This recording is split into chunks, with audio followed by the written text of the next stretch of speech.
Welcome, ladies and negligents, to another wonderful narration. I'm your host. Here's a kiss in case you don't finish the video. Today's story comes from /HFY wordsmith, Regal Legal Eagle. Please show your love to the author. Links are below in the description. If I keep linking every chapter, I'll run out of space before the story starts. So, I'll start linking the first chapter, and then on. Chapter Do's. President CROX was sitting in a small conference room in the dodecahedron with several other dignitaries and military personnel as they began to lay out what they knew regarding the situation. BUCH CROX had traded out his official flag cloak and eagle standard from the press conference with a more casual suit that he'd ripped the arms off himself. He leaned forward, hands clasped in front of him as he listened to the presentation. The situation had been moving ahead over the past day as for the first time since the Unification Crusade, America was thinking about accepting an alliance with a foreign power. So, this species known as Libertonanans, which is a good name on its own, look like space eagles? The intel officer nodded. That's correct, sir. As you can see from the pictures here, they do have 4 arms and some sort of flexible insect wing, like webbing between them to assist in flying. But overall, they look like tall space eagles. There were murmurs of approval from around the table. And Their current president is named Abe, as in Abraham, like Abraham Lincoln. the intel officer nodded once more. That's correct, sir. However, his last name is Sharptalon. Abraham Sharptalon. President Butch Crusher CROX repeated the name with a nod as he looked around the table. I think we could form an alliance with an Abraham Sharptalon. Do they have videos of him hunting or something? To help the citizens get excited about the first batch of awesome Xenos we've met and all that. No, sir, but I'll pass on word. The thing is, they're in a bit of a tricky diplomatic situation. CROX waved a hand dismissively.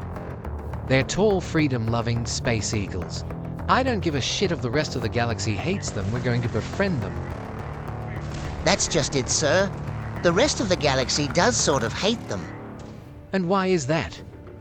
They started some war around the formation of the galactic government a few centuries back. I think they wanted more freedom in policy decisions. I think it's hard trying to find information since most of the galaxy thinks we're a subspecies of the UHG. CROX waved a hand at that once more. Fuck it. Sounds like my kind of Xenos.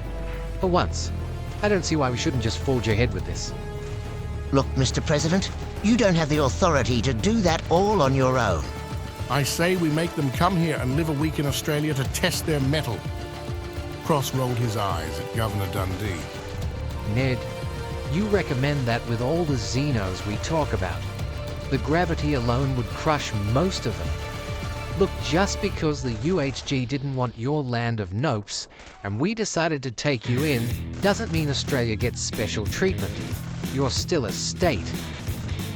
Governor Dundee was going to be CROX's primary opponent in the next election. His croc wrestling impressed voters, but CROX was confident he could take him in the debate mania cage match.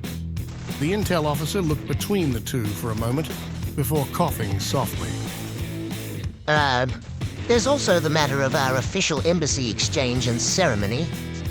CROX groaned at that. No! UHG ceremonies are bad enough. What's this one about? If I understand correctly, you trade cans of alcohol, shotgun them, and then smash them on your forehead. CROX jumped to his feet, arms raised in the air. The alliance between America and the Libertonians waits for no one. Actually, it does. What? The president glared at the intel officer. They insist we wait until the success of our American escorting their diplomat on a mission.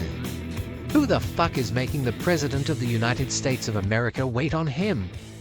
That would be Billy Bob's space trucker. Billy Bob had started to calm down as the biogel seemed to settle within his system, and they'd managed to convince him to come back to the med bay for a quick exam.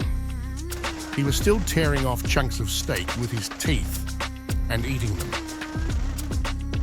Emily had tried some and was startled at the incredible flavor of the meat, a valuable trade commodity should their people begin trade. But Goldsmith was more interested in Billy Bob's anatomy. This is incredible. Your species is so dense, the nanites have enough materials to continually operate. Their variable programming seems to have toned down their work, but they'll last in your system far longer than most organisms. All that water in your cells is astounding. Billy Bob just nodded and chewed on Kobe beef.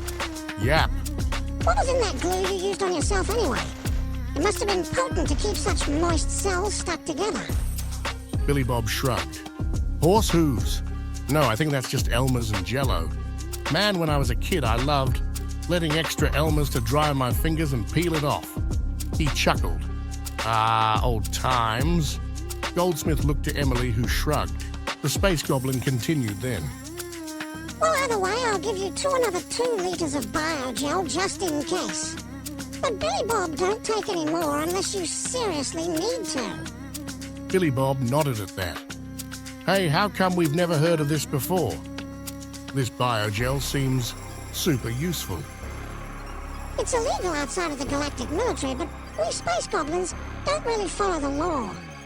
Billy Bob grinned at that. Sounds good. Hopping off the exam table, he collected the metal containers with more biogel and followed Emily out into the station, stopping near the exit of the med bay to collect his weapons. Billy Bob, I must say you were incredibly earlier. The BoBs are known for being fierce warriors, and you defeated them easily. Billy Bob shrugged it off with a smile. Just good American fighting skills, I guess, he said as they began to walk out the station. The meat supply store was fixing their window, and Billy Bob waved at the cook who was reading up on the PDF Billy Bob had sent over. Kill it and grill it. He was passing by what looked like some sort of lounge with various Xenos sitting around dressed in clothes. Sort of looked like lingerie, maybe, but on Xenos, so it just sort of confused him. He'd never seen a place like this. Emily, what's this place? Oh, it's a companionship and philosophy center.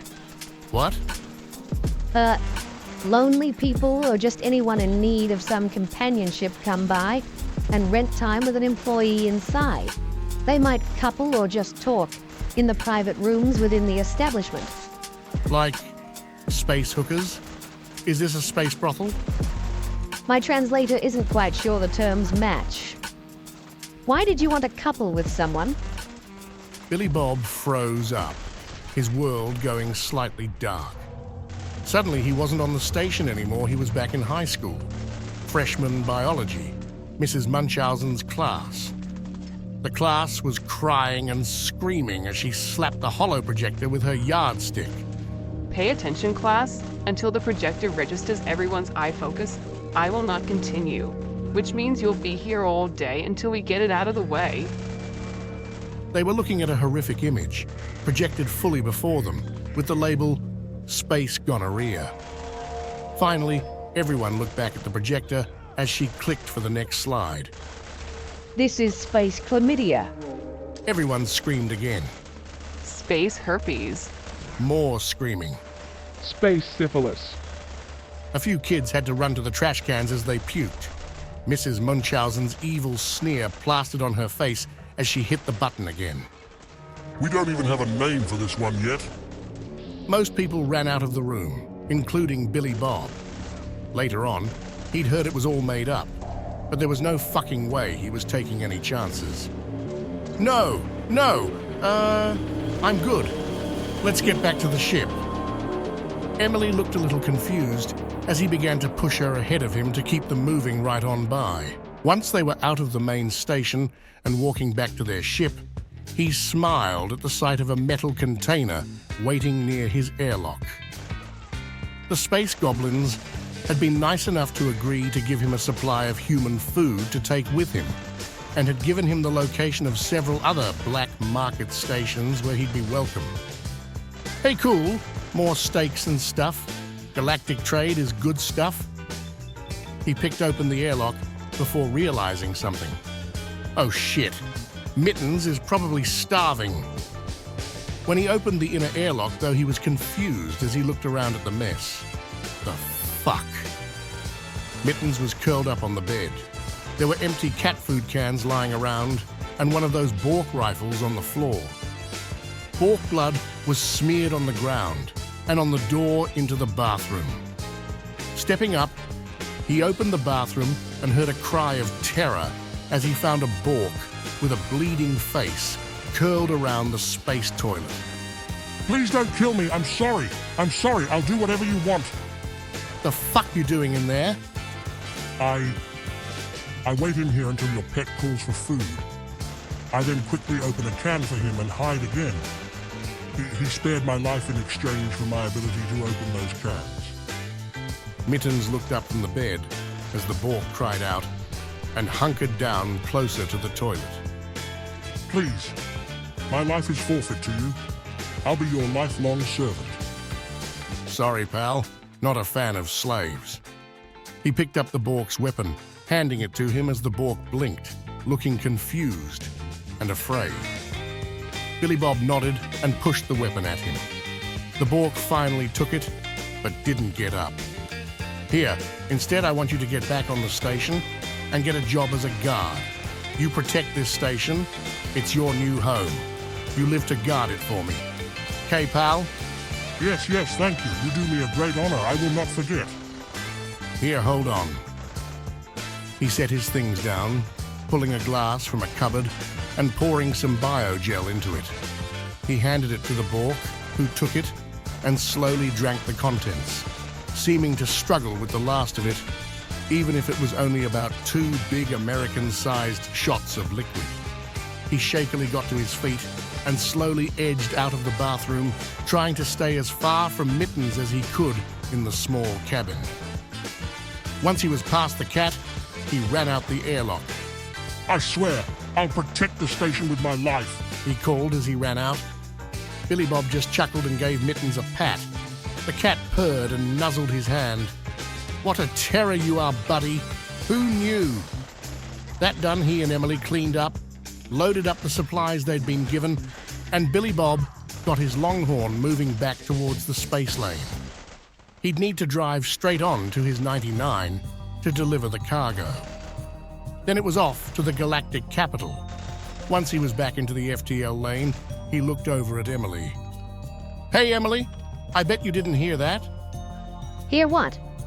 She'd removed her hood and her mask, which was what he'd been waiting for. We call it silent, but deadly. She frowned as she looked at him. What are you talking about? He just grinned wide until her eyes opened in shock. Oh, by the vengeful god, Billy Bob, that's disgusting. She got up, rushing to the bathroom as he chuckled. Turning his music on, he settled in for the drive. So ends another chapter in the adventures of Billy Bob's Space Trucker. Goodbye.